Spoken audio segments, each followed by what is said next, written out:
cette vidéo, nous verrons comment utiliser l'outil d'autodiagnostic de l'agenda 2030 par l'AEVP. Vous pouvez utiliser les timecodes sur YouTube pour trouver rapidement l'information que vous recherchez.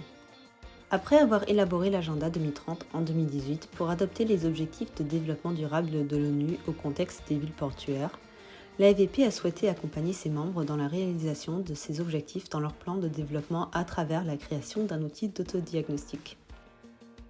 L'objectif de cet autodiagnostic est de fournir à nos membres ports et villes un outil pour suivre leur progrès dans la mise en œuvre des 10 objectifs de l'agenda 2030 par l'AEVP dans leurs projets et leurs opérations générales. Avant de vous connecter à l'outil d'autodiagnostic, veuillez réinitialiser votre mot de passe sur la page web de l'AEVP. L'utilisateur peut le faire en cliquant sur Espace membre dans le coin supérieur droit, puis en choisissant Première connexion ou mot de passe oublié et en suivant le processus. Pour accéder à la page d'autodiagnostic depuis la page d'accueil du site de l'AEVP, cliquez sur Nos initiatives dans le menu du haut, puis sur Agenda 2030 et enfin sur l'autodiagnostic de l'agenda 2030 par l'AEVP. Actuellement, l'outil est accessible seulement aux membres de l'AEVP. En utilisant les identifiants au site web de l'AEVP, les membres peuvent également accéder à la plateforme de l'outil d'autodiagnostic. L'utilisateur peut accéder à l'autodiagnostic en appuyant sur le bouton bleu.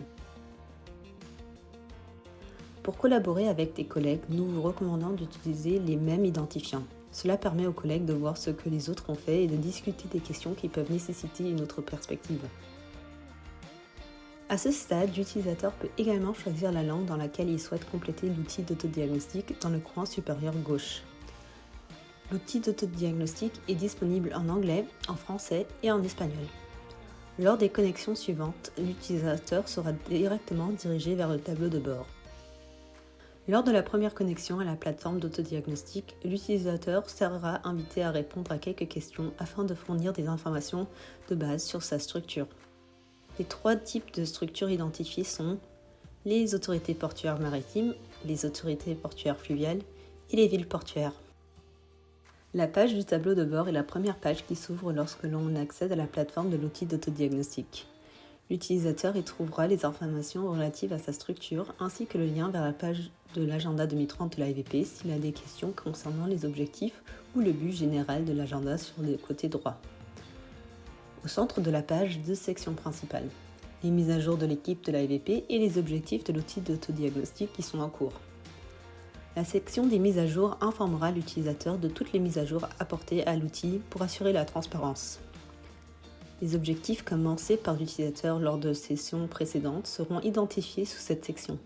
Cela permet à l'utilisateur de continuer à travailler sur des objectifs qu'il a entamés précédemment. Au-dessus du tableau de bord, l'utilisateur peut trouver le menu qui lui permet de naviguer d'une page à l'autre de la plateforme. La plateforme compte au total 7 pages qui sont expliquées dans les sections suivantes. Dans le coin supérieur droit, l'utilisateur peut accéder à son profil utilisateur dans lequel il peut modifier ses informations personnelles et de connexion. À côté se trouve le bouton de déconnexion. Nous allons tout d'abord explorer la section Structure. Il est recommandé à l'utilisateur de prendre le temps de remplir cette section avant de recommencer l'autodiagnostic dans la section Objectifs. Ce questionnaire vise à comprendre l'entité de l'utilisateur et le contexte dans lequel elle se situe. La section sur la structure n'est pas notée et n'influencera pas les résultats de l'autodiagnostic. L'utilisateur doit sauvegarder ses réponses avant de passer à l'étape suivante. Nous allons maintenant examiner la page Objectifs. Cette page est le principal point d'entrée des utilisateurs dans le questionnaire d'autodiagnostic. Dans cette section, vous pouvez accéder aux questions de chaque objectif. Sous chaque objectif, vous pouvez voir les objectifs de développement durable des Nations Unies qui sont liés à chaque objectif individuel de l'agenda 2030 de l'AEVP. En haut de la page, l'utilisateur trouvera une barre de progression indiquant le nombre d'objectifs auxquels il a répondu. Il y a également une section en bleu foncé dans laquelle l'utilisateur peut valider l'année en cours. Attention! Une fois que vous aurez appuyé sur ce bouton, tous les objectifs seront validés, l'utilisateur ne pourra plus modifier ses réponses et les résultats seront affichés dans la section « Résultats pour l'année ». L'utilisateur ne pourra commencer un nouveau questionnaire que l'année suivante. Il est recommandé que l'utilisateur n'appuie sur ce bouton qu'une fois que tous les objectifs individuels ont été validés. Ci-dessous, l'utilisateur trouvera les 10 objectifs de l'agenda 2030. Dans le coin supérieur droit de leur section, l'utilisateur trouvera le statut du questionnaire, pas fait, fait non validé et validé. En bas à gauche de chaque section, l'utilisateur verra combien de questionnaires des sous-objectifs ont été complétés. En bas à droite, l'utilisateur peut cliquer sur le bouton « Répondre à l'objectif » pour accéder au questionnaire de cet objectif. Par exemple, nous allons maintenant cliquer sur le bouton « Répondre à l'objectif » de l'objectif 1. Une fois que l'utilisateur a accédé à l'objectif individuel, il trouvera le nom de l'objectif et une brève description de sa pertinence pour sa structure. En dessous de la description se trouvent les ODD liés et une barre de progression indiquant la part du questionnaire qui a été rempli. Le questionnaire de l'objectif est divisé en sous-objectifs. Ceux-ci sont présentés ci-dessous. Pour répondre aux questions, l'utilisateur peut cliquer sur chaque sous-objectif.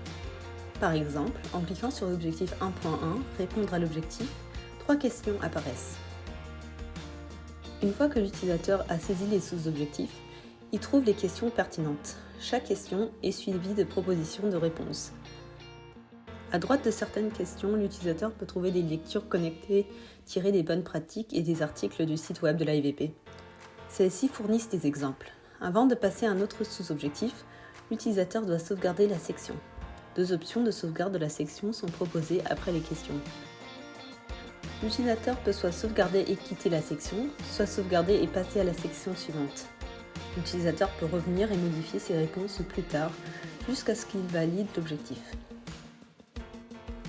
Une fois qu'il a répondu à toutes les questions des sous-objectifs, l'utilisateur peut valider l'objectif en haut à droite de la page objectif. Là, par exemple, nous validons l'objectif 1 en cliquant sur ce bouton. Attention, une fois que vous appuyez sur ce bouton, vous ne pouvez plus modifier les questions de cet objectif. Ensuite, nous allons explorer la page Résultats. Lorsque l'utilisateur accède à la page Résultats dans le menu du haut, il voit les résultats de l'année en cours. Les résultats sont affichés une fois que l'utilisateur a validé un objectif ou l'année entière. En haut à droite, l'utilisateur peut choisir de consulter les résultats des années précédentes. En haut de la page des résultats, l'utilisateur trouvera une explication sur la manière dont le résultat global a été calculé. À côté de cette explication, l'utilisateur peut trouver son score global pour l'année consultée. Sous l'explication, l'utilisateur a la possibilité de télécharger un PDF du résumé de ses résultats pour l'année. Lorsque l'utilisateur descend plus bas dans la page des résultats, il trouvera une analyse plus détaillée de son score par objectif. Ces résultats sont présentés de manière graphique, tout d'abord sous la forme d'une graphique en toile d'araignée. Ensuite, l'utilisateur peut trouver un pourcentage de score pour chaque but. En cliquant sur l'objectif, il peut ensuite voir les résultats donnés pour chaque question de sous-objectif afin d'analyser ses réponses. L'utilisateur peut également télécharger un PDF du score de chaque objectif individuel. Les utilisateurs ont accès à toutes les bonnes pratiques et à tous les articles de l'AIVP qui sont déjà partiellement affichés à côté de certaines questions en tant que lecture associée. La section Prochaine étape contient également d'autres documents importants liés aux objectifs de l'agenda 2030. Ici, l'utilisateur peut s'inspirer de bonnes pratiques sur la manière d'atteindre les objectifs de l'agenda 2030 par l'AIVP.